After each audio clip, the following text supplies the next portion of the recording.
Okay, so update 27th of April 2021. And here we go. That's the site to go to for past issues. I do have to say that last week's, the anniversary one, was the best ever. And it had a good, very good presentations from Roger Geffen and Julio from Sustrans London. So do please go and have a look at that if you weren't around last week. So anyway, normal business resumes. Today, our former President, Lord Berkeley, asked Her Majesty's government what assessment they have made of diver distraction from infotainment systems, and they haven't, but I think they should. This is big news. New target in law to slash emissions by 78% by 2035. Nice quote from London mayoral candidate Sadiq Khan. Our roads should be limited to blue light services, electricians, plumbers, etc., delivery drivers, rather than individuals that could be walking, cycling, using public transport. Nice quote. And in fact, one can argue that the London mayoral election is a kind of referendum on low traffic neighborhoods. So, Khan looks like he's ahead. Some people who are worried about Silvertown London, Silvertown Tunnel, will possibly vote for Sian Berry and the Liberal candidate Louisa Porritt to send a message across to Sadiq Khan about how it's unpopular among so many people. Anyway, I don't tell you how to vote. Okay, yeah, now this is interesting. This is from North Tyneside Council, with someone using an FOI to say, on this passageway, there's no cycling signs. Can you give me a copy of the traffic order giving authorization? And there's no information held on it. And Bryn, who we'll be hearing from later, says if there's no TRO or bylaw, then the signs shouldn't be there as they bring legally enforceable ones into disrepute. So that's one for those of you like doing freedom of information requests. Your victim blaming for tonight, Road Safety Great Britain, which is the Road Safety Officers Conference. They tend to hold it with ROSPA. They got one this year on cyclist safety. And the first three participants have been announced, including this lady who's a big road safety person, and her contribution will be about cycle helmet safety testing regimes. The other two speakers, one is actually from IRAP, which is a highways road safety organization, which may say something useful about cycling safety on highways, but I don't know about that. And also a guy from British Cycling, don't know if he should be there, if that's the right arena for active travel people. Okay, new stuff to read. If you want to see all the big stuff on low traffic neighborhoods and other things, it's in the last one that I did before the anniversary edition. So we're starting out with a whole new library for you. That's quite a good one on stuff you can do to avert environmental catastrophe.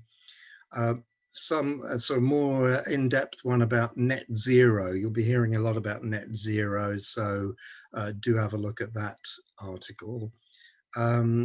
Peter Walker got a must-read on LTNs about delay of emergency services.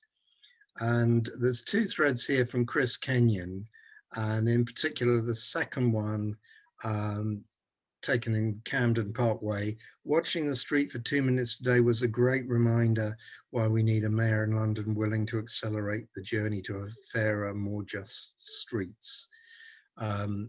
So look at Chris Kenyon's threads there.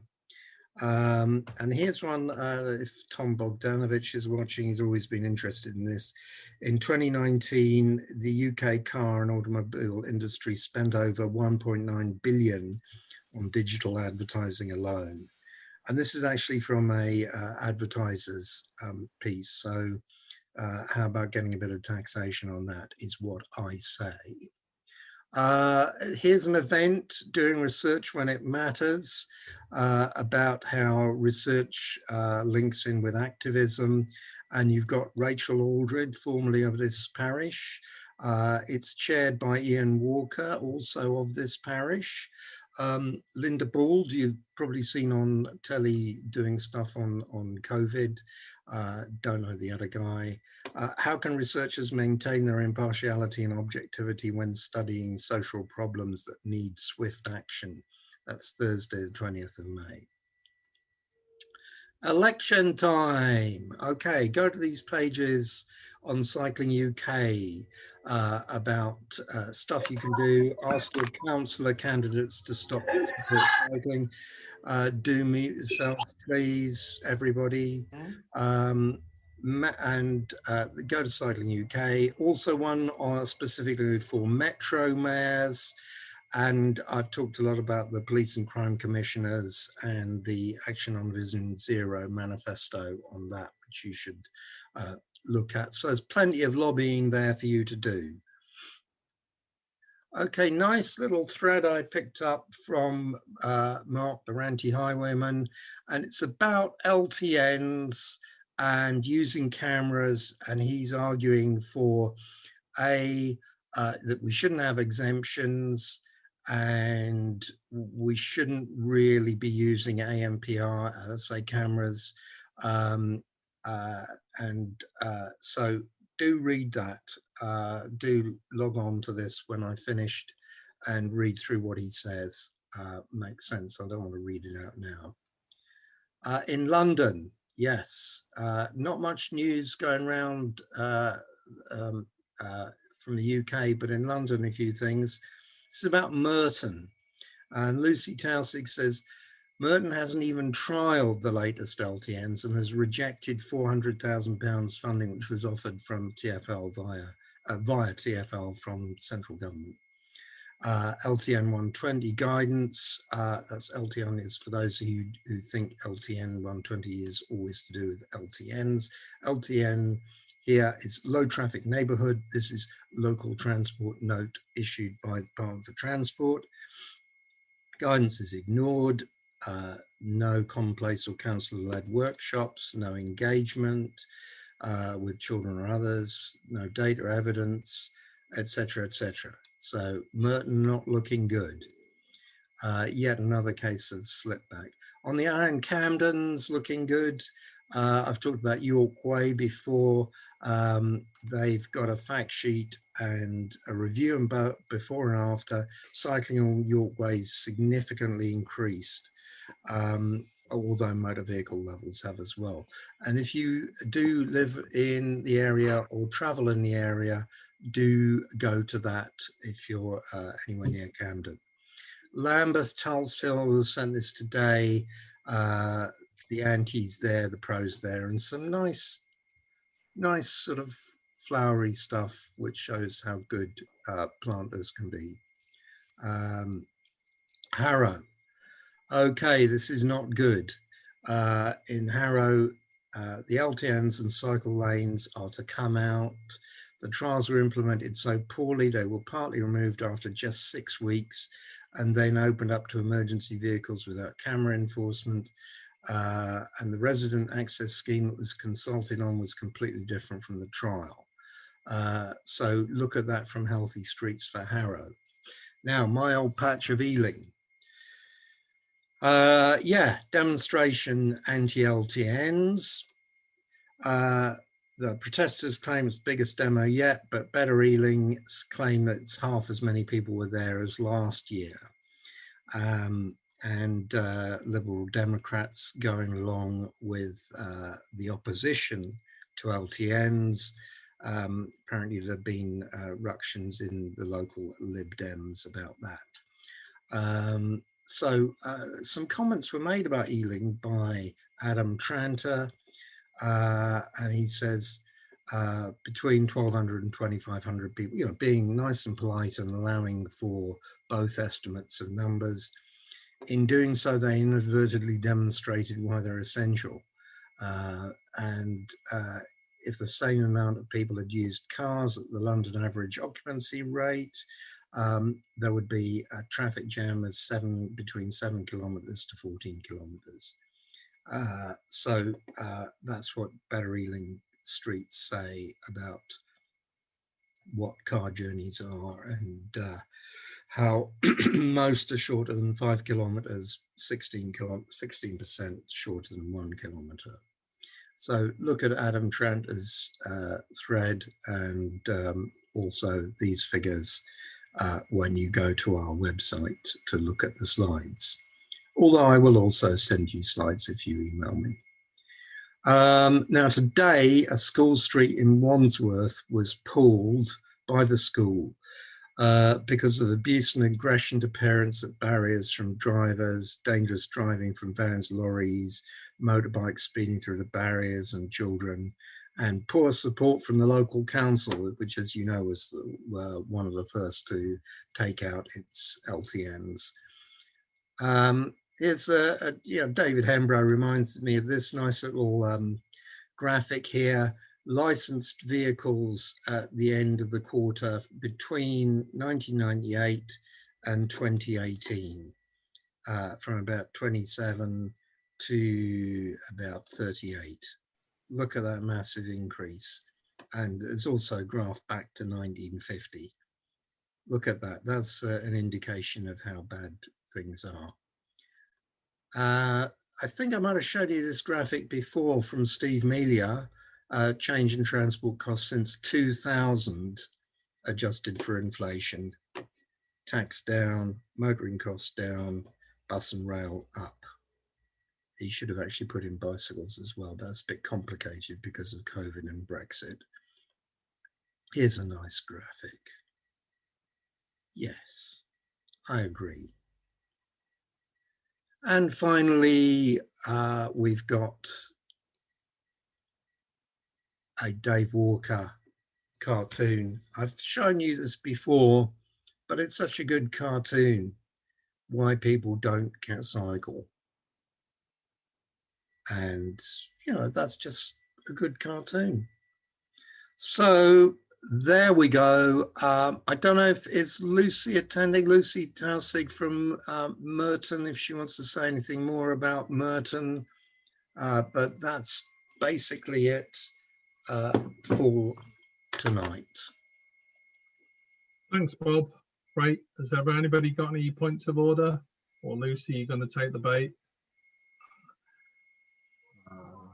Fair enough. Okay, then we'll move on. We've got some really good speakers tonight. I'm going to introduce. Can you hear me? Oh, well, there you go, Lucy. Yeah. Oh, hi. Sorry. Yeah. No, I'd kind of welcome any tips really on.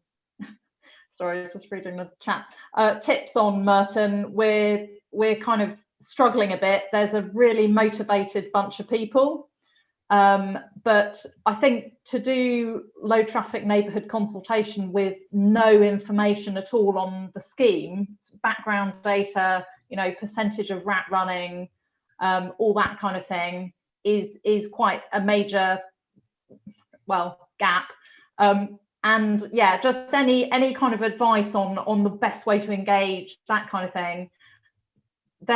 We've written a kind of joint letter, sent it to the councillor responsible, not heard anything back. That will be going to the press, hopefully.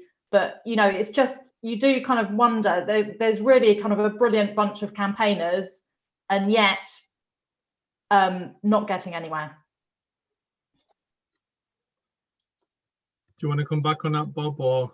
Yeah, I don't know. I think it'd be an idea for other people to say, you know, what you think. I mean, it is. Can I say something? Because we did some work for Merton, and there was a period, something like, it probably was 5 years ago, where there were a few really good officers, and they were really keen. And then those officers left, and it went downhill again. So I think it just shows that, you know, it really does depend on this combination of strong political will and good officers.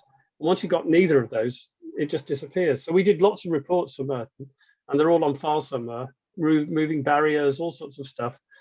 And the one in High Path, the path in High Path we noted, the school street, which was parked on, that's just been done 5 years later. They've done one thing out of a whole raft of, I don't know, 100 odd recommendations. So it's not much consolation to you, Lucy. All the problems have been identified, you know, I mean, obviously things have changed, but it's just a willingness to do anything. Yeah. And the issue is the more they refuse to do things, the less likely it is they're going to get funding, because TfL will look at them and say, well, they can't spend their money. There's no point in giving them any money. And so you get into this downward spiral. But yeah, that's interesting, Mark, that you've kind of done a lot of work already in Merton. Well, yeah, Any other advice? Just the usual things I'd say is, like, if you have done something good, as Mark mentioned, make sure to get some praise for that. That's always good to look at and say, can we have more? Yeah, you need a councillor who's on board. Yeah, what I can say is the issue about London boroughs is that funding used to come from something called local implementation plan for everything to do with transport. Now, I don't know what's happening now post-COVID, but what in principle TfL could do is say, we're not going to give you money for other stuff to do with transport. I don't know what the precise situation there, but you know, maybe there are ways in which there can be pressure from above. But I think Simon should say something because he's the local guy for London. I had my hand up. Yeah, sorry, I had to run out to fittingly get beer. There was a beer delivery to my front door, so that was a very important moment. Lucy, I've already reached out a hand to support Lucy, but the short answer here is if they're putting out LTN consultations with no documentation, what does that look like? It looks like it's designed to fail, to my view, and that, you know, whether that's officers being inept or not wanting to do stuff or whatever, this still all comes down to political will. You know, what Brian said is find a councillor who's willing to do stuff. If you haven't got a councillor who's willing to do stuff, make a councillor willing to do stuff, you know, by hook or by crook. That's really the game in town, is it's got to be down to the councillors, because essentially, you know, and we've seen this in London now multiple times, if you've got good officers and a bad councillor, nothing happens. If you've got a good councillor and bad officers, the councillor will turn the heat up on the officers and either turn them into good officers, or they'll move out and you'll get good officers in their place, etc. So it is the cabinet lead and the council leader are the two people that are most important in this equation. Always focus on those two people. And if you're seeing consultations go out like that, that says to me that someone is designing this all to fail, and the council cabinet lead has got to have signed off on that. You know, if Merton Council, yeah, I mean, if Merton Council had wanted those schemes to succeed, the cabinet lead would be spitting blood right now and saying, why has this happened and what's gone wrong here, and fighting tooth and nail to get another scheme in. Yeah. Yeah, no, I mean, I think it does seem like that. I mean, I've been an officer and I know that you can influence councillors and you can provide decent data, and that can help. You know, you can provide the evidence, and you can, you know, if you're passionate, you'll try and convince them of the right thing to do. But it does feel like it's you know, there was so little specific information. It wasn't, you know, things were gonna not get pushed through. I have a feeling I've lost my connection. Well, so I'll just do a shout out for anybody who hasn't read it. Like Simon and I put together a report last summer, how to talk to people about the future of their streets. Definitely worth checking out. So we kind of cover this topic in depth there, I will say. All right, should we move on to Bryn then? Can I make a quick comment, Brian? Oh, go on. Sorry, Luke. I didn't see your hand up there, mate. Yeah, first of all, like reiterating what Simon said, like in my view, there's like three important groups in any council. There is just like grassroots on the ground. Like if there's a residents association or like a local community group that really wants something, that's important. having officer support, just like meeting them on the ground, getting their buy-in, saying like, okay, yes, we could design something like this. Like that's really important. And then, yeah, most important, having the political will of local councillors and like lead councillors is really important, because without them, schemes can get retracted.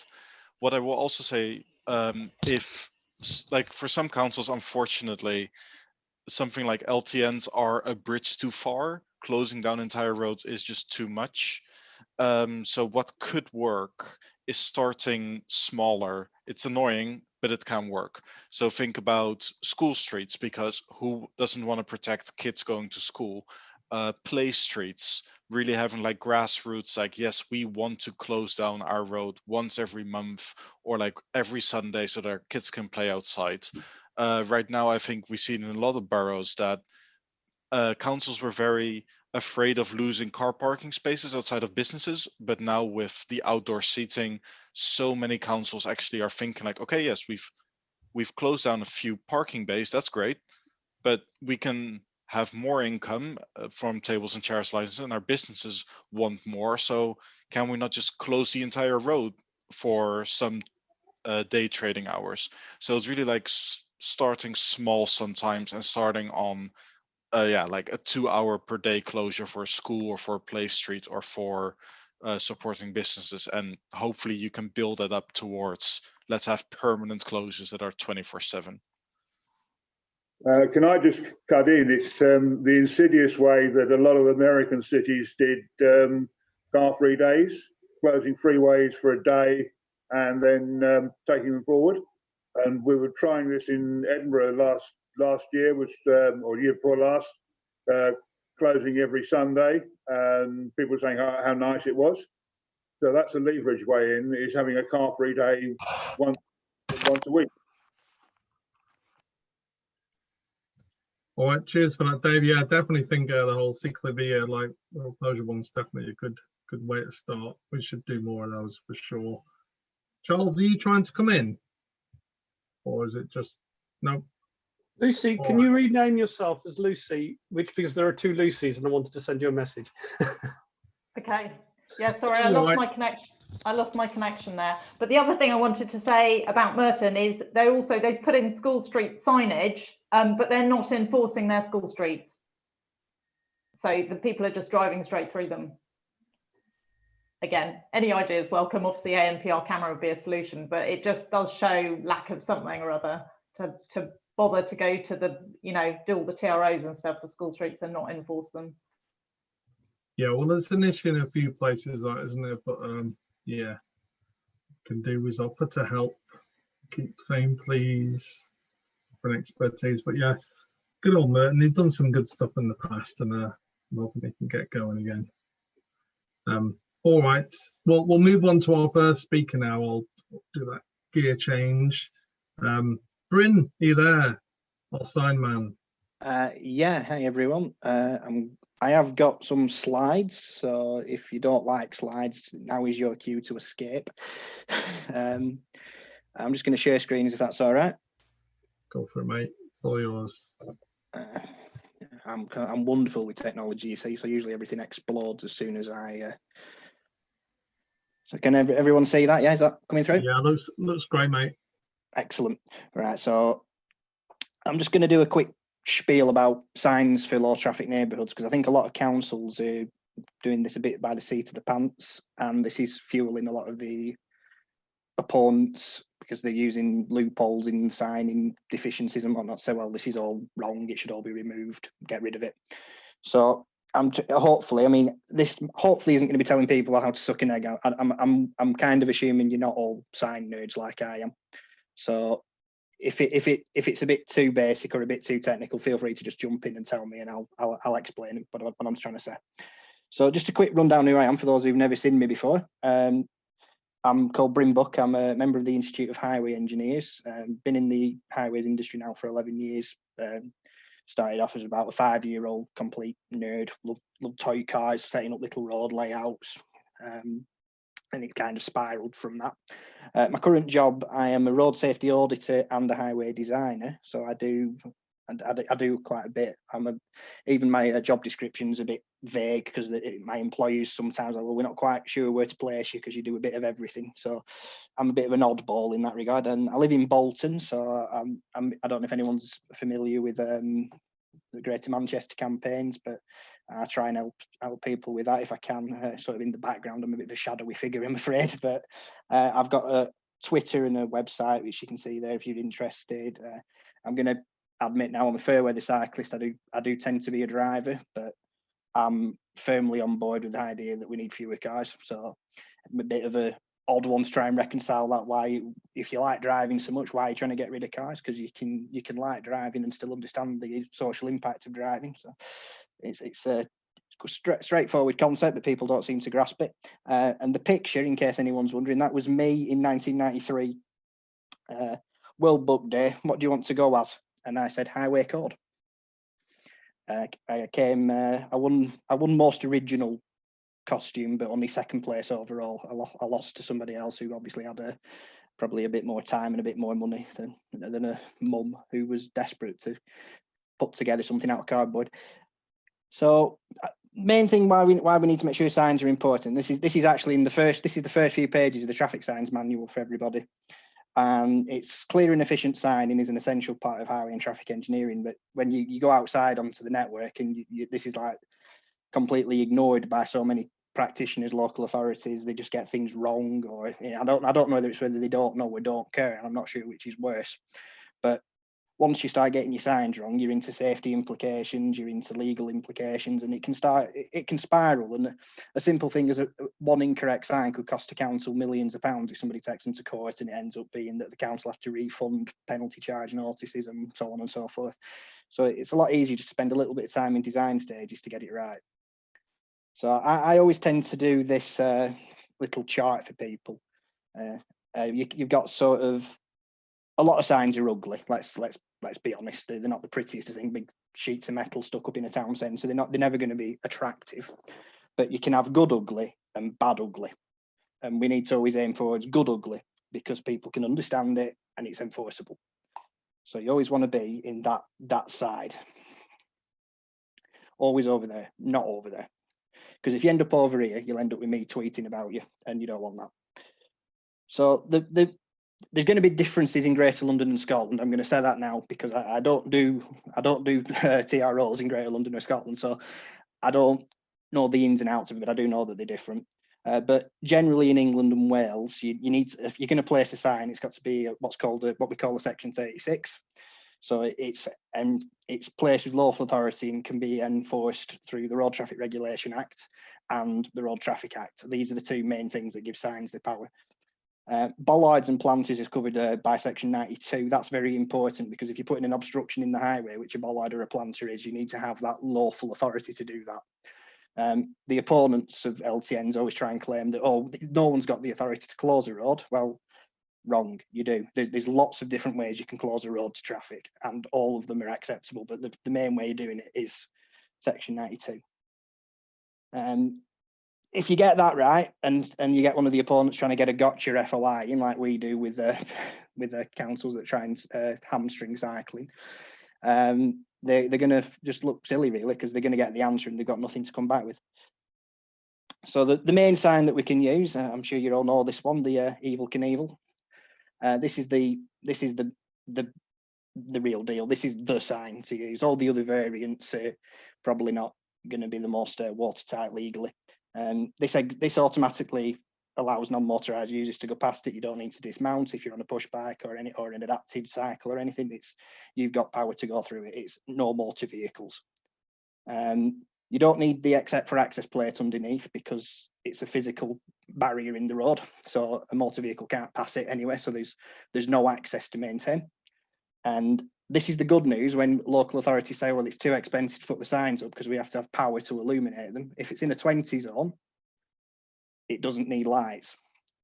And I would argue that if you've got a low traffic neighbourhood, it should be a 20 zone to boot anyway.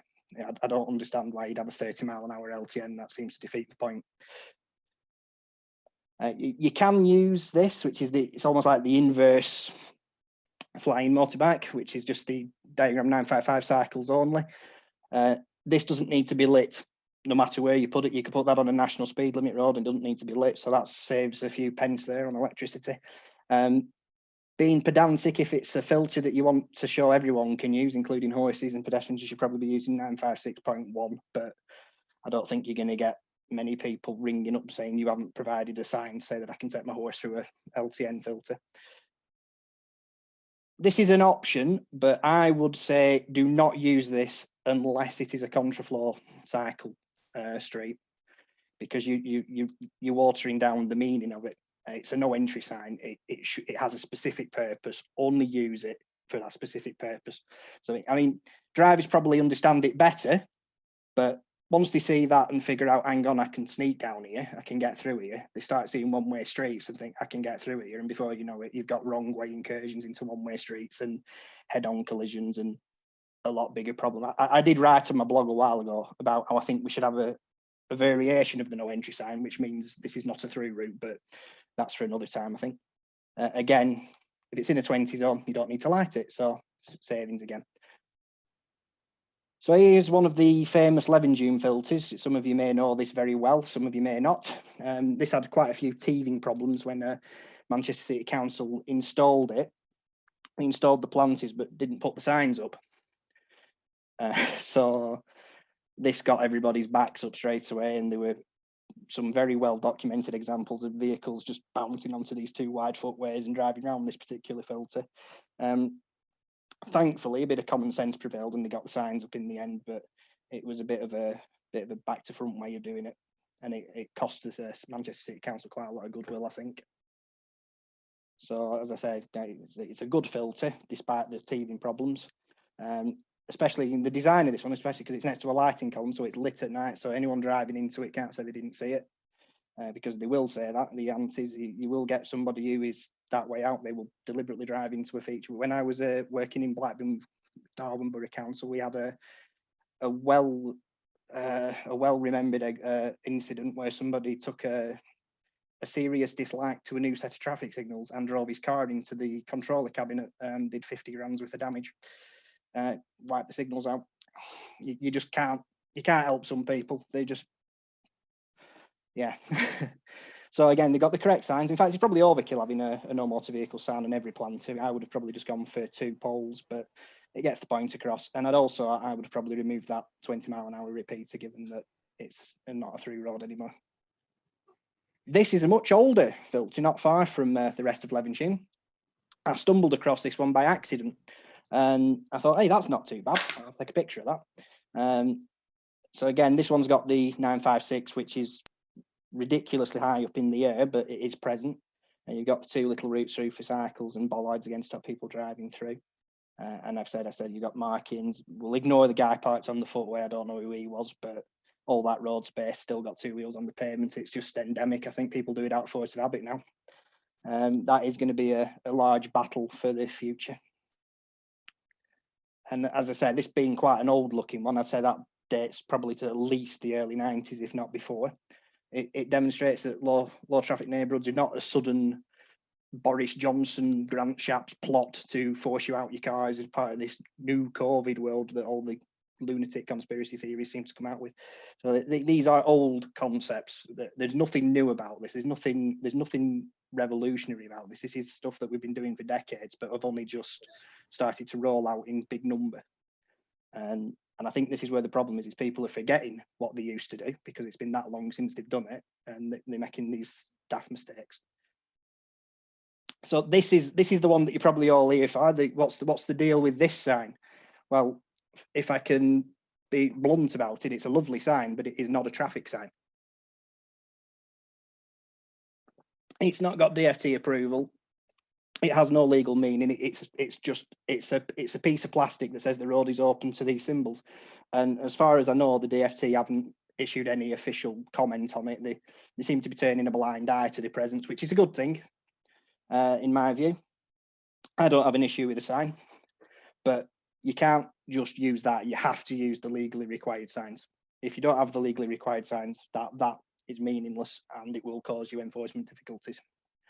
But by all means, use them as an additional sign to back up what's legal. So as I said, just to repeat what I've said there, don't place them where they'll clash with it. Don't put them on the same pole as a no motor vehicle sign or anything like that, because if you start putting a non-prescribed sign with a prescribed sign, you can undermine the enforcement ability, and then the police will just turn around and say, well, I'm not enforcing, and you've got a big problem then. I'm just repeating what I said earlier, though, is that we didn't need additional signs in the 70s when roads were closed. But if you remember, general improvement areas, other kind of new designs, you know, so a lot of the big redevelopments of suburbs and inner city areas where roads were designed to be cul-de-sacs anyway. So I think part of it is we're trying to pander too much to the antis, and we should just really be trying to ignore them as much as we can, because they're just a noisy minority, really, in the grand scheme of things. I mean, there's enough evidence out there that says people support these. Yeah, don't rely on the road closed sign. It's a roadwork sign, and as I mentioned in the chat earlier, roadwork signs are a legal minefield. They just make life difficult. So if you don't have to use them, don't use them. Just stay well away. And I said that, and I immediately then undermined what I've just said, because when I did a filter in Blackburn, we had this has got an interesting backstory, this one. The residents of this quadrangle, just excuse me, I've got a frog in my throat. The residents of this quadrangle were complaining that taxis were doing a shortcut, because if you've seen the distance, this road comes straight through and it avoids a lot of speed humps. So we had a spur prefabricated traffic island that was intended for a safety scheme that we did differently. So this was sat in the council's depot doing nothing, and I said, well, why don't we make a filter out of it? And everybody looked at me like I was an alien. And then I did a drawing and showed them what I meant, and they got the idea. And while the concrete was setting and we took the keep lefts off the bollards and got them replaced with these, we had the 2 road close signs. But that filter has been there now since 2015, and to the best of my knowledge, nobody has tried to destroy it. So it obviously must be doing a good thing for the residents there. Don't do this. This is also in Blackburn. This was a different filter done by somebody else before my time. They got the wrong signs. That effectively means you can't cycle through this filter, and you couldn't cycle through it anyway because somebody's cleverly parked the car there. But you would have to dismount and walk through that, because that restriction sign means you cannot ride a pedal cycle through there. So don't do that. We also had problems where people figured out that they could fit a car through that gap to the right. So to reiterate again, the no vehicle sign bans cycling, which also applies to play streets. Now, I've always wondered how this works with play streets, because the no vehicle sign is no vehicles, including cycles. But if you want children to play on a cycle,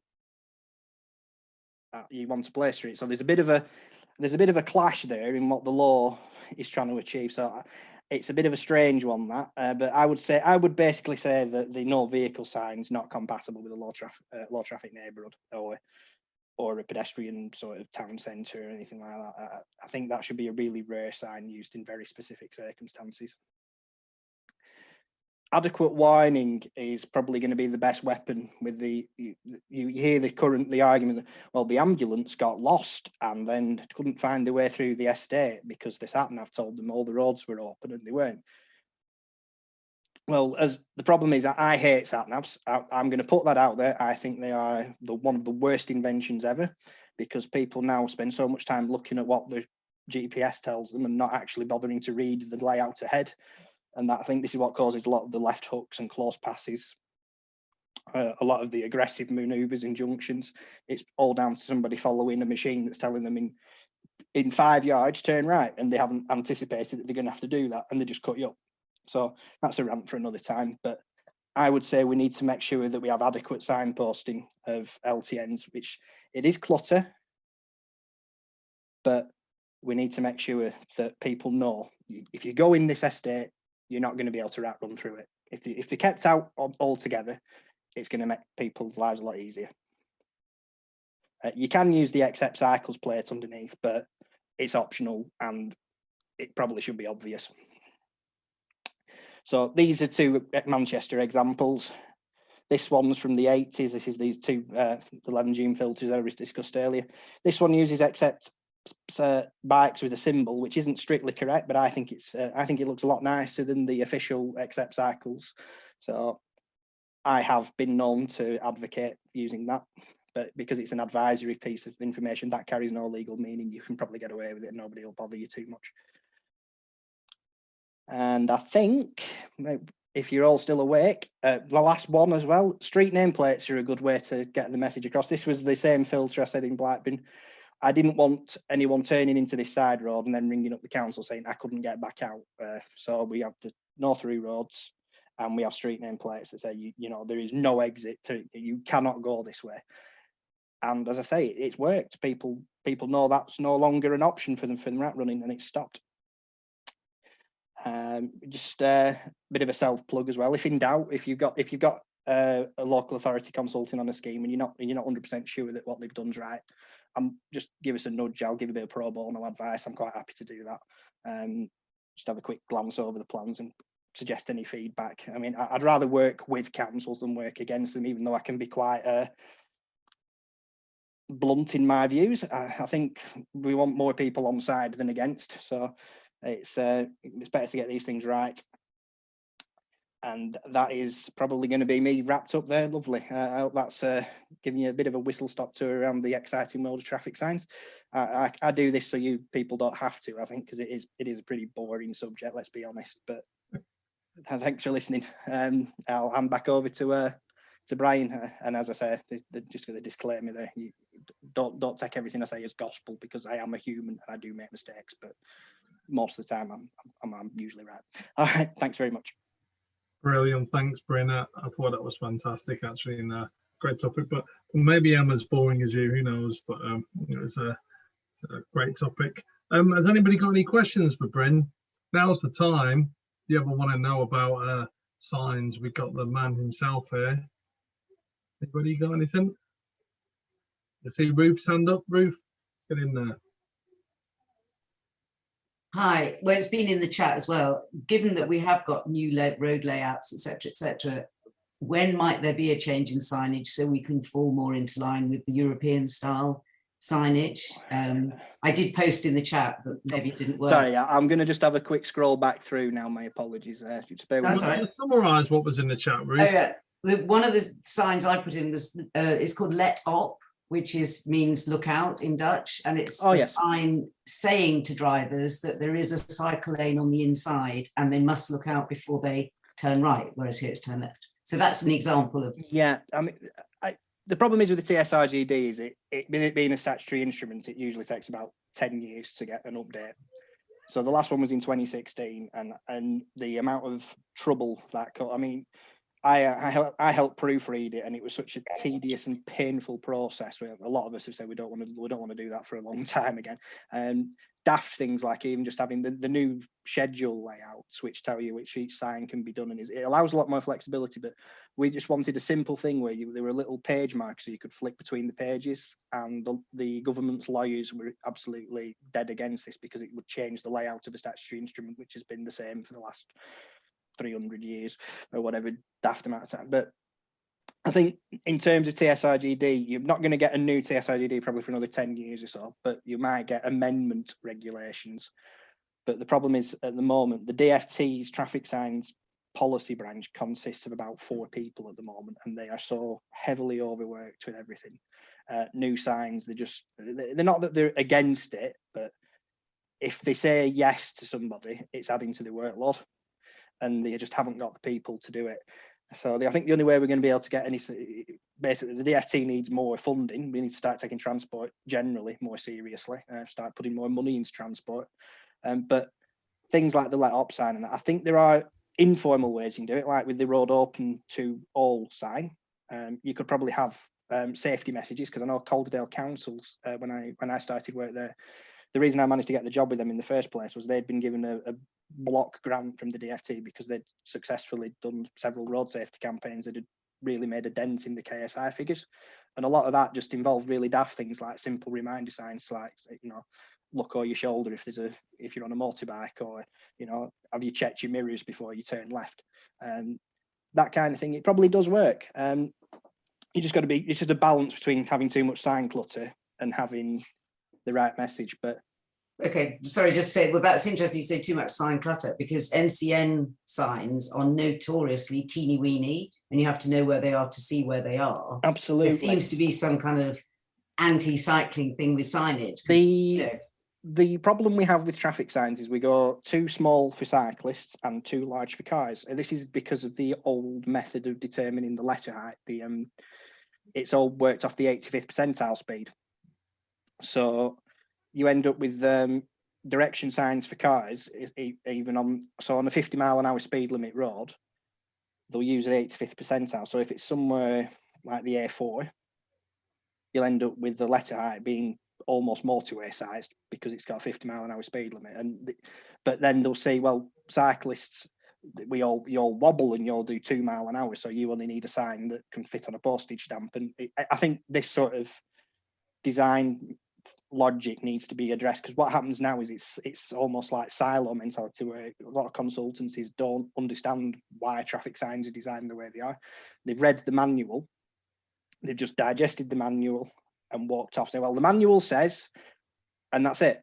They don't apply any engineering judgment to it at all. The manual says that a 30 mil excite is sufficient for a cycle route.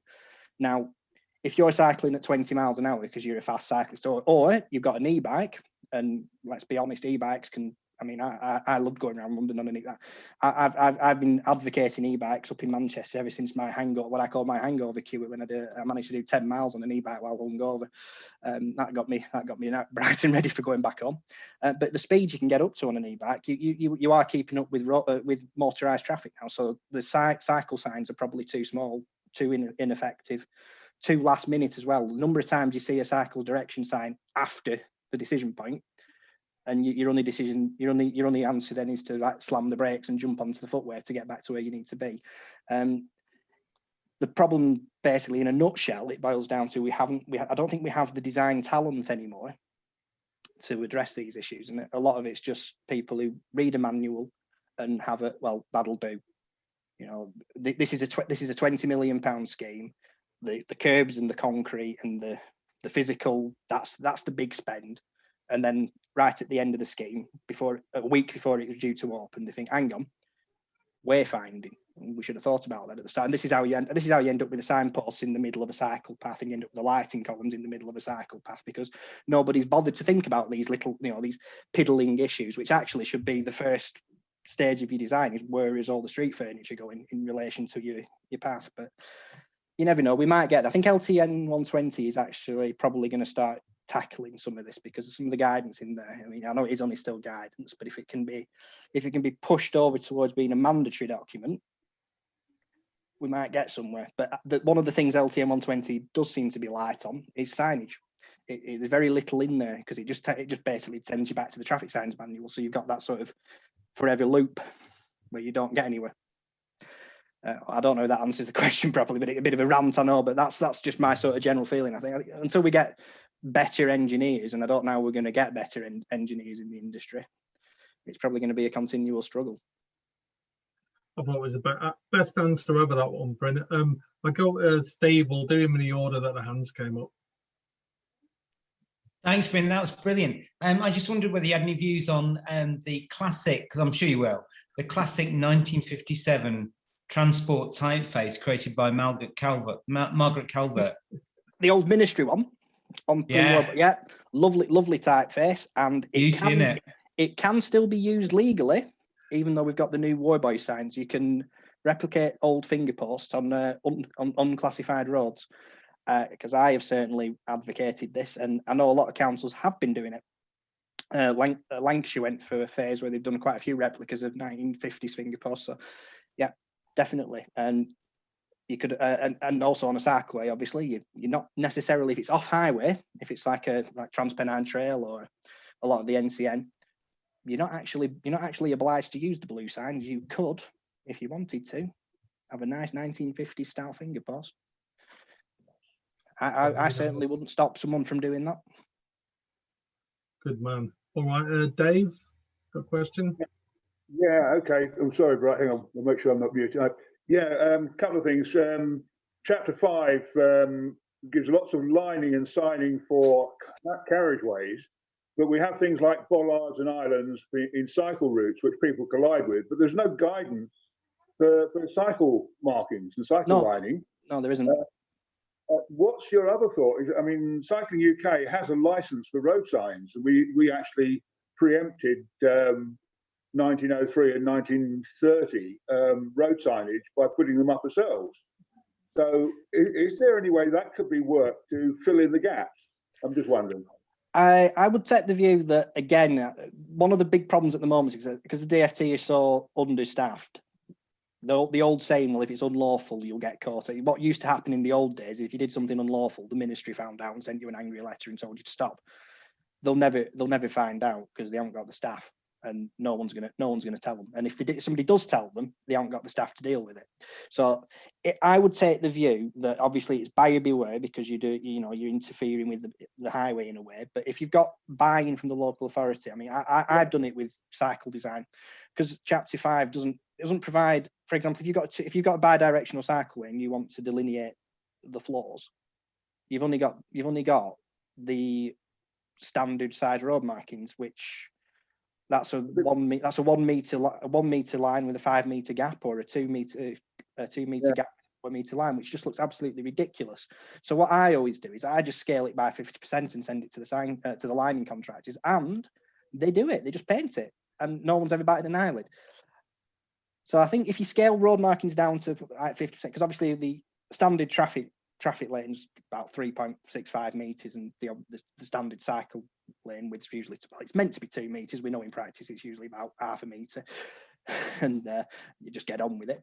But if I always like to scale things down. I also think same with like triangles and circles for cyclists. The minimum sign diameter is 600 mil. Now, if you go to France and you go to the Netherlands, you go to Spain, they scale all the signs down to, they're at rider height. They're not up in the sky, and you're not looking at the sky, and the next thing you know, you've crashed into somebody who just walked out in front of you or whatever.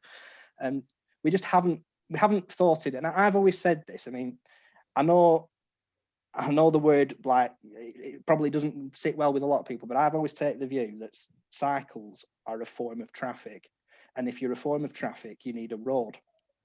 And the roads that we have are not fit for purpose for cycling. So we need to have a separate class of road design to cater for cycling. And so we've got that. And I think I would argue, and I don't know whether the DFT would ever do it, and maybe this is something we need to get MPs and get a bigger, sort of wider grassroots campaign on. But we've got DMRB for highways, which anybody who's seen I hate the DMRB. I think it's one of the most horrible pieces of design documents ever written. It's overblown, everything in it is ridiculously oversized for what it is. That's why we've got so many high-speed incidents on roads, because even a 30-mile-an-hour road, if designed to DMRB, you can drive down it at 60 miles an hour and not suffer any adverse consequences. But we need the equivalent of a DMRB for cycling, and this needs to be a mandatory document, because local authorities at the moment, all they've got is various little bits of guidance that have been written over the last 50 years, but none of them are legally enforceable. It's all guidance, and they just got the perfect excuse. Well, we just used engineering judgment. There's no record process. There's no record keeping. There's nothing to say why they've come to a conclusion. And I think if you can justify why something's been done, and you've got a record of it, I think it falls probably more under CDM for construction and design management.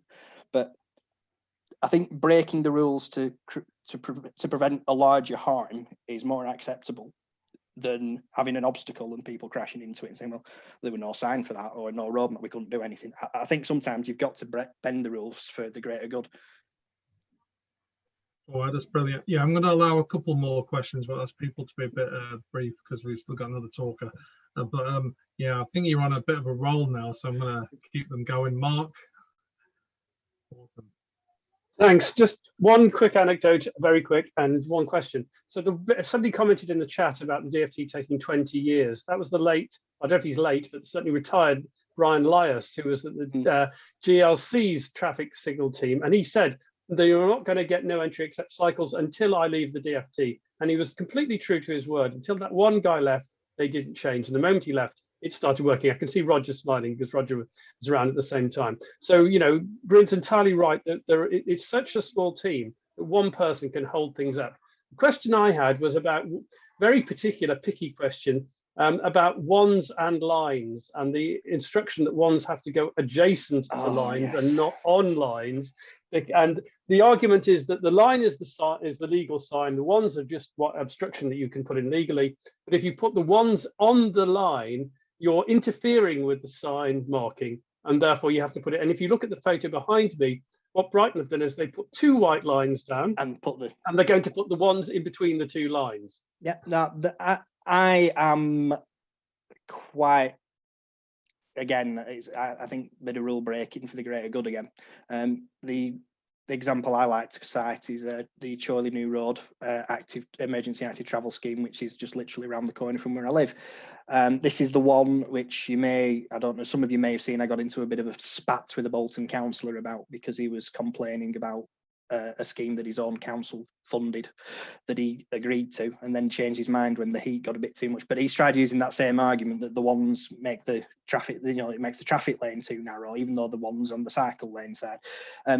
I would take the view that the mandatory sign for a mandatory cycle lane is probably the blue square sign. That the line is like on a bus lane, it tells you not to cross. But I don't see any issue personally. I mean, I'm not a lawyer, don't quote me, don't go to court with this, but I would not see any issue with putting wands on a solid white line. I think this is, again, people, because it's not been done so much in this country, people are just frightened of doing it. But as you say, you go abroad, you go to France, you go to the Netherlands. France is probably the best example of this. They love the little delineator wands, especially on single carriageways, and they just stick them on the line.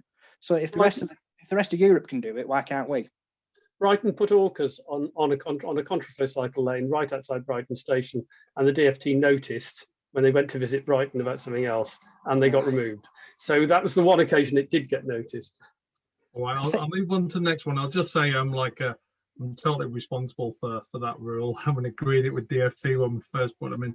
But anyway, let's skip over that and go to Roger. I'm just going to do one more question because we've all got another speaker. So sorry, I'm sure Bryn will answer questions in the chat, but I've got that Roger because I'm sure it'll be a good one.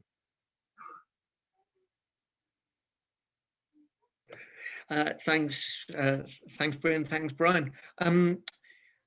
Brian, any thoughts on, you mentioned earlier, you were talking about the problems of sat navs, and I absolutely share your sympathies about, with DfT's very limited capacity in the traffic signs team, we've got to be a bit selective about what we ask for from them.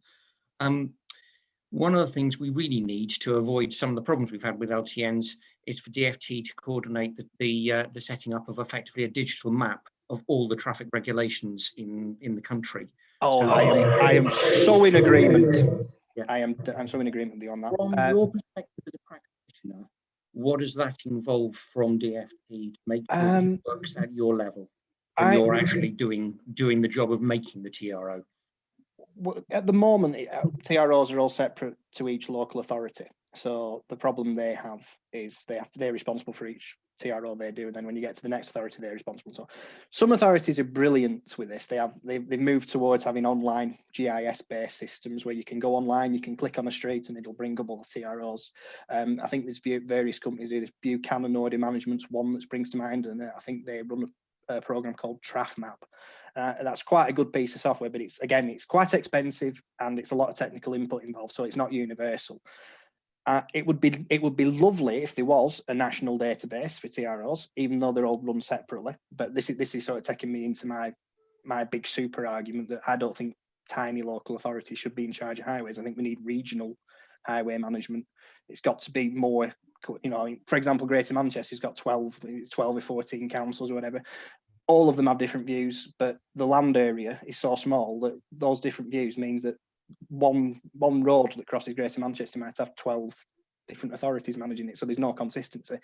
I'm not a technical person when it comes to GIS and stuff like that, but I don't think it is technically impossible to have a centralized database. It just needs money, people, and will. And I think the will is there from a lot of people. The money isn't, and the technical know-how. It's because I know sat nav companies, to their credit, they do occasionally contact you and say, have you got an up-to-date list of all your restrictions so we can update speed limits, no entries and whatnot. But it's reliant on somebody in a local authority sending them that information, and that's reliant on that local authority actually having correct TROs in the first place. And I can tell you from bitter experience that I've been in local authorities where there are plenty of restrictions out there that don't have a TRO. So it's not enforceable, but they've just gone and done it because it was a political demand, and keep the councillors happy. We'll do it on the cheap and unlawfully, which is great until somebody finds out, and then you've got a huge bun fight when the poor councillor who's demanded this is now trying to practically defend something that's wrong.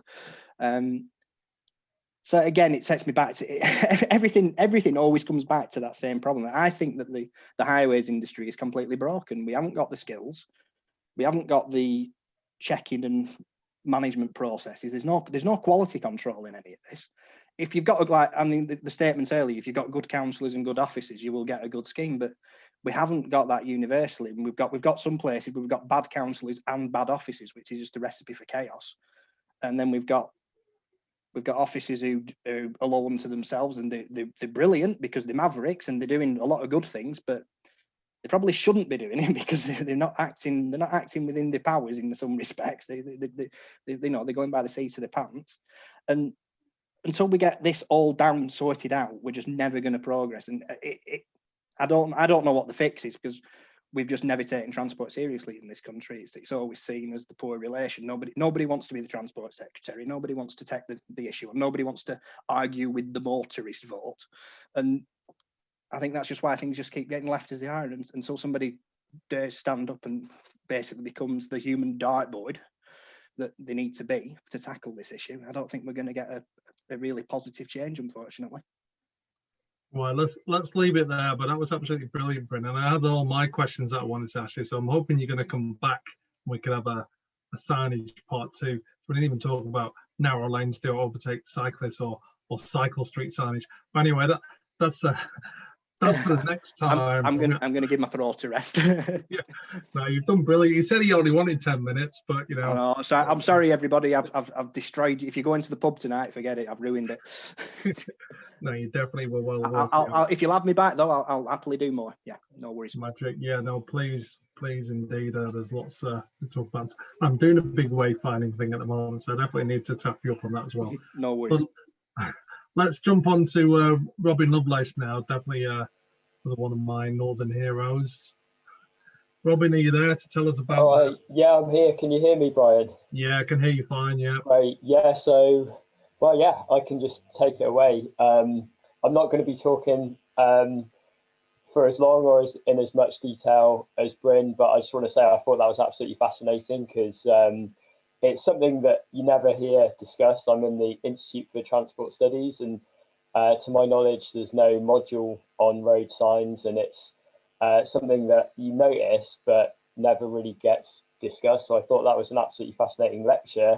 And my question, and I'm obviously not going to answer it now, but maybe in the chat, was in a lot of low traffic neighbourhoods, especially in Leeds, and active travel interventions, when there's stuff going in, what seems to be common practice is highways authorities put down signage on the pavement, obviously in preference to putting that on the carriageway, and that in itself creates a blockage. So I've got a new low traffic neighbourhood basically on my street, and for the last 4 months or so, there's been a on pavement sign, and I just wonder how that fits in, because it's only a temporary one. But anyway, I'm as I say, I'm not going to go into a lot of detail. I only found out that I was doing this talk this morning, so I don't have a huge amount to say, but basically it's just heads up on some work that we've been doing that I think will be of a lot of interest to the audience, and also thinking about how we can take this forward, possibly to a national level. And the point taken about highway authorities having variable levels of capacity, and that's totally unsurprising because they're different sizes. And I think in that space, digital tools can help, especially if you have a consistent tool that is the same in all local authorities or all transport highway authorities. So that's what I'm going to be talking about briefly, just by way of introduction. My name is Robin, and I'm a researcher at the Institute for Transport Studies in Leeds. So I do have a few slides, and like I say, I'm going to make it pretty quick.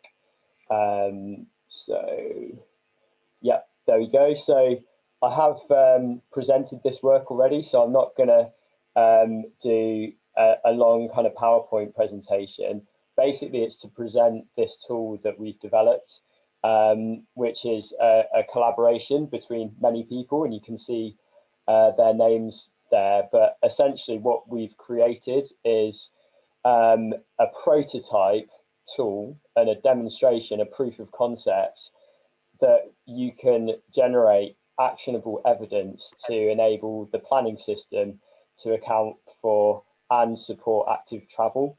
And it's one of those things where you have siloed decision making, siloed branches of government. So you've got the Department for Transport, which we heard about in the previous talk, and then you've got MHCLG as it is currently, which is responsible for planning policy. And there isn't a huge amount of interaction between those two things. And in fact, what I think the origin story of this project actually was kind of in a pub, because we talked about Section 106s, and it was Martin Lucas Smith, who I think is on this call of Cycle Streets, was talking about Section 106s, which is a piece of legislation which I believe which says that when developers are applying for planning permission, they can be asked to contribute to community projects, and typically that's like mini parks or some kind of community projects. And I learned the other day, this is a ballpark figure, so don't quote me on it, but it's something in the order of 300 million per year. So this is a decent amount of money, but very little of it is going towards active travel improvement, so it could be.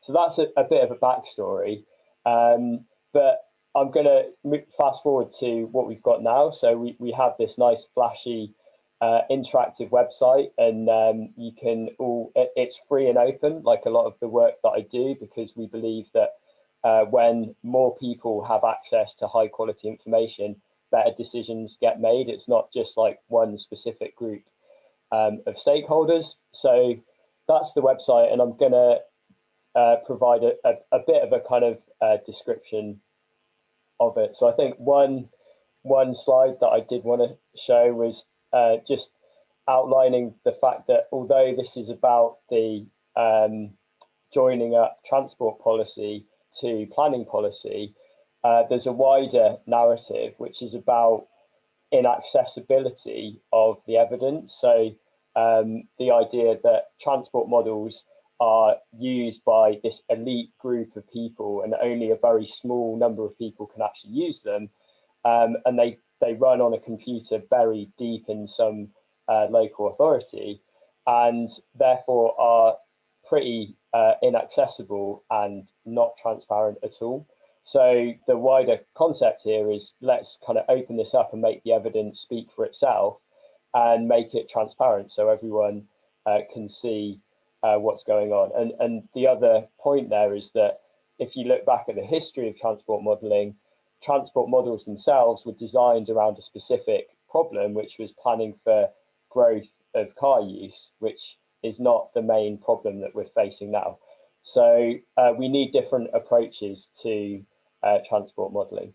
So yeah, I'm just going to provide a brief demo of the tool itself. Like in terms of the website, you can access it, and I encourage you to take a look at acdev.cypt.bike, and you'll see this flashy landing page, and you'll see a load of sites. So we've got 35, well, I think it's now 42 because we've added a few more sites.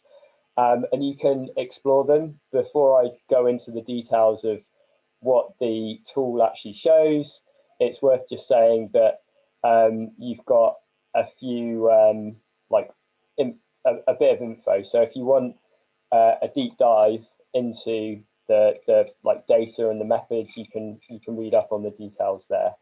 But yeah, like I say, I'm going to show you what the tool itself actually shows. So here's one I prepared earlier. This is in Leeds, and I think in comparison with the majority of new developments, this is a good example of a new housing development that, from a walking and cycling perspective, it's thumbs up. So it's got good performance, and I can say that intuitively because you can see it's close to Leeds city centre, and you can see that there's some good walking and cycling connections in there. So that's what's showing.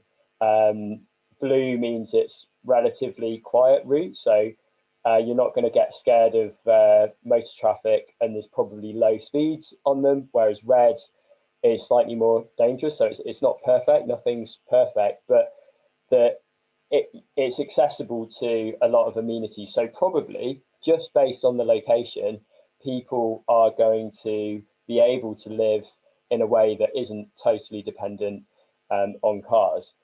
I think what's new about this project is that we're actually quantifying this. We're putting numbers onto that intuition that people already have about that site. So the key metric that we came up with after quite a lot of thinking was simply a percentage. So what percentage of people living on this site would travel, and this is based on old data, but I think it's still a fairly good reflection of the local area, would travel to work by active modes. And this is, you can see it's 39%. So we've got like a traffic light scheme, and you can see there's a lot of walking going on.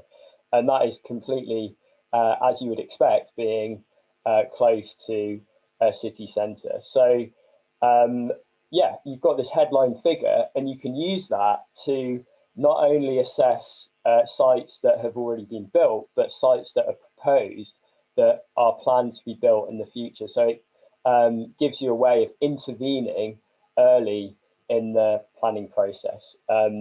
Yeah, so I've got a few other sites to show, but before I do, I just want to show some of the data available to you.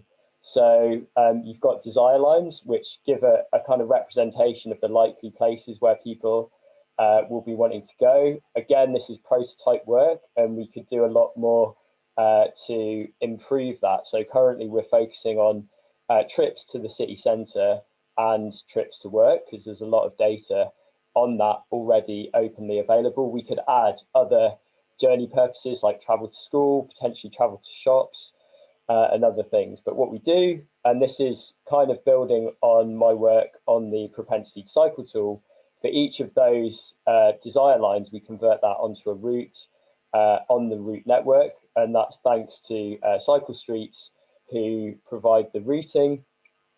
And then you kind of get this layer showing you where the routes are going.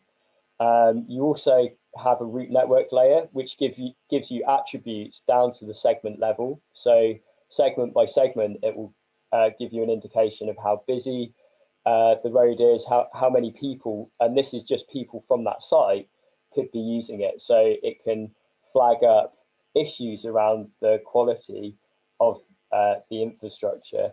It also gives you an insight route network.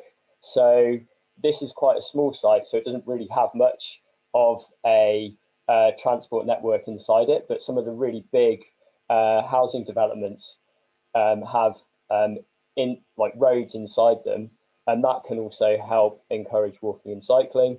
A slightly new visualization technique that we've used is this kind of zoning system, and again, because it's quite a small area, you don't see it, but the colors here give you like the averaged traffic busyness level, or the average busyness of different types of routes, and you can click on those and you can get different statistics out of it. So basically it's an evidence-based tool. It's based entirely on open data, and the method can be used to generate this kind of evidence base for any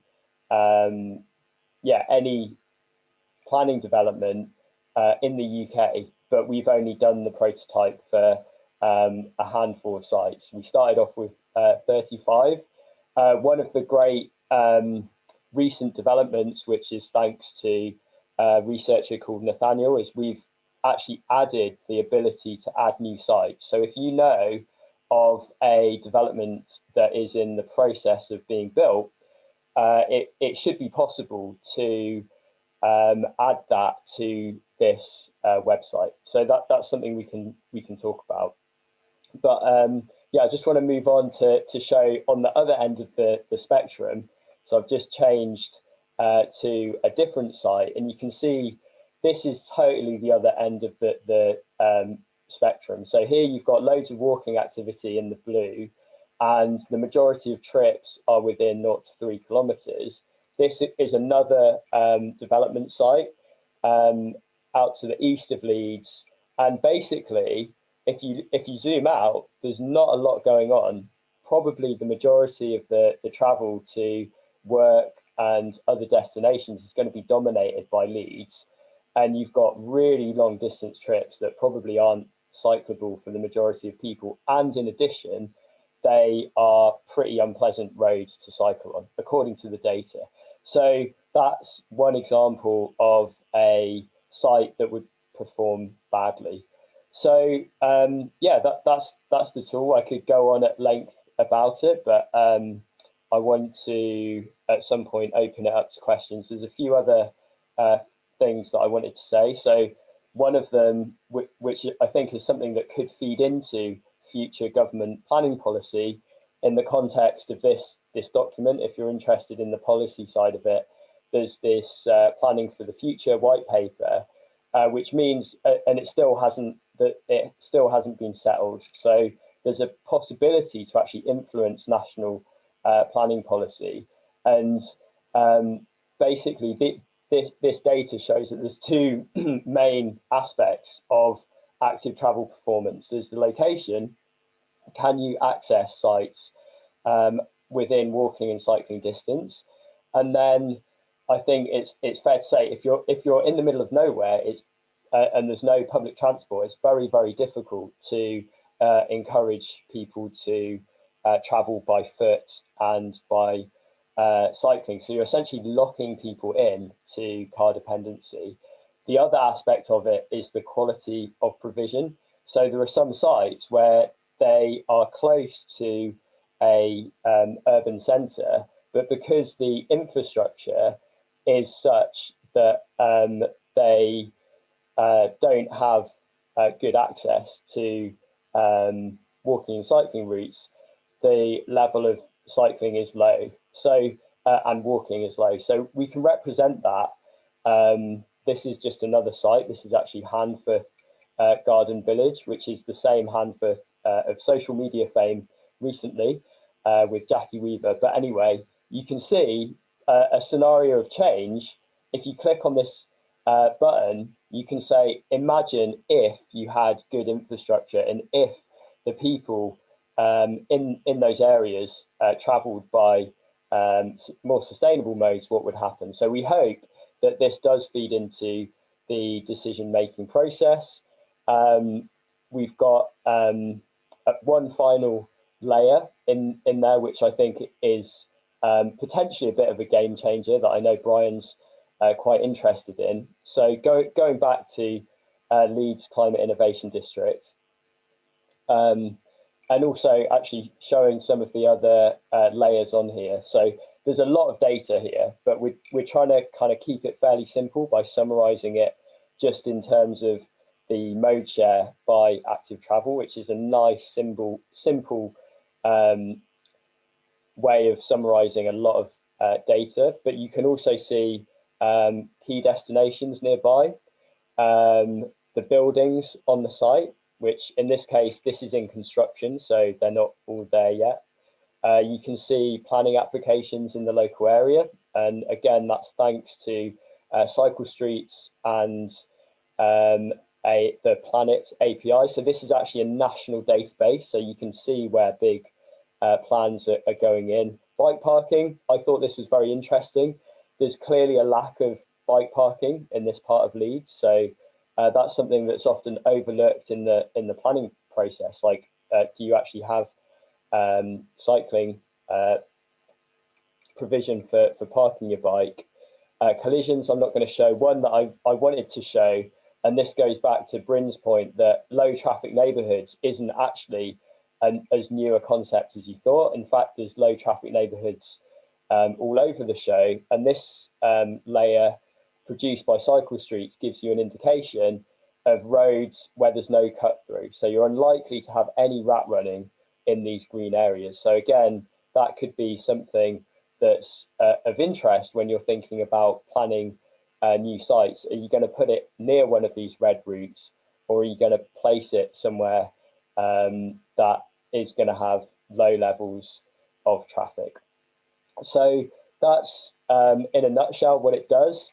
I can zoom out and I can see there's loads of sites here. So we've got quite a diversity of sites, and we can add more. So please do get in touch if you want to add more.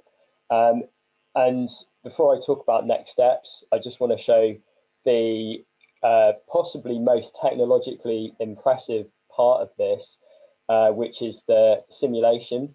So this is thanks to Dustin Carlino, who has developed the AB Streets traffic simulation software, which again is free and open source software. And if you click on this view simulation, you can actually look at a real-time representation of the site in action. So you can see all of these people leaving the Leeds Climate Innovation District and going, in this case, along the pavement, because there's a lot of walking activity. And you can use this to get a handle on where you're likely to have hotspots. You can do analysis on this data. So you can, for example, look at where you've got interactions between cars and pedestrians. I could, again, this is probably the topic for a whole other ideas with beers, and Dustin, I could do a much better job of explaining what AB Street is and what it can do. So in terms of next steps, going back to my slides, I definitely want to make a big plug to everyone involved. So this has very much been a team effort, and you can see the logos of the people involved there. We want to take this forward. We can absolutely scale this up nationally, and I think it would be a huge asset to planning officers if they had access to this kind of rich evidence to inform their decision-making process, so that they, rather than just basing it on intuition, they can use hard evidence in addition to intuition. And maybe even these kind of methods could be used to set minimum standards and monitoring in place to check that when new plans go in, you must have a baseline level of walking and cycling predicted based on good evidence. So that's a summary of the tool. We want to take it forward, and we're looking for opportunities to do so, but really interested in hearing what people have to say. If you check out the website, you'll find many ways to get involved, including on GitHub. So if you're into the kind of techie side of it, there's an issue tracker and you can get involved in the code. But this is more of a policy facing demo of the tool. So yeah, thanks for the opportunity, Brian. Hope you found that interesting, and I guess there's time for one or two questions. Yeah, we've kind of run out of time, but I will allow a couple of questions, and I do think it's fantastic, and I'm hoping Dustin comes in to talk us through AB Streets. And I'll just say, you know, I think you're doing the Active Travel England inspectorate job here, and if they don't use this tool, they're just fooling themselves. All right, Charles, do you want to come in with the question? Yeah, thanks, Brian. Robin, that was fantastic. Congratulations to you and your team. Could you just throw a little bit of light when you showed the Innovation District in Leeds, 0 to 3 kilometers, walking was very high, cycling was very low on the current status. Was that, is that because you can't cycle, or are you measuring what's going on at the moment, or? Yeah, so that is an excellent question. So this is a data-driven tool, and that means that we just use whichever data is available. So this is actually the 2011 commute data, And it shows that there's not a lot of cycling in Leeds. Overall in West Yorkshire, it's hovering at about 1%. It's about 1.3% in West Yorkshire. In Leeds, it's a bit higher at about 3%. So it's not a particularly, certainly in 2011, and things may have changed slightly, but if you look at how slowly mode share changes over time, this is actually a fairly good representation of the travel patterns. And same with this. This is Micklefield, and you can see, as you'd expect, well over 75% of trips here are made by driving. And the scenario that we've got just shows that because the distances are so far, unless you have massive uptake of public transport, you don't actually have that much to play with because there's almost nothing to walk to on that site. So I hope that should answer your question, but we'd like to bring in more data, but we're just using whatever open data is available. Thanks a lot. Well done. Excellent. Yeah, well done indeed. I think I might move over to Ruth now, but I think we should all take homework away to go and press some of these buttons that Robin's put up there, because it's definitely a fun evening to be had. And we've got to start using it and insist on people using it as well. So has anybody got any final question, or I'll move straight to Ruth? All good. Brilliant. We'll try and keep it on time this week. We've been running an hour over, but Robin, you're welcome back every time, particularly when you keep making all these brilliant inventions that totally sort our lives out. I'll move over to Ruth. Do you want to do the last word? Very quickly, brilliant presentations tonight. Absolutely stonking, really fabulous. One for Robin though was maybe you need to bring accommodation into that, because we know that if people can't store bikes, they don't have bikes, and it is such a big issue, especially now for the bigger and bigger bikes, the electric bikes, etc. So maybe that could be another little thing to add of why so many are not using bikes. That's all I'm going to say. You mean in addition to bike parking, like actual locking bike storage? Inside where people, because there's a lot of new housing developments and they still aren't providing adequate bike storage, which is sort of where the mythology of only the wealthy can afford bikes. Because if you know where to store it, if you live in a multi-tower block, it's very important. No, that is a good point, and I think that distinction is something we should look into. So yeah. Thank you. That's it today. All right, there we go.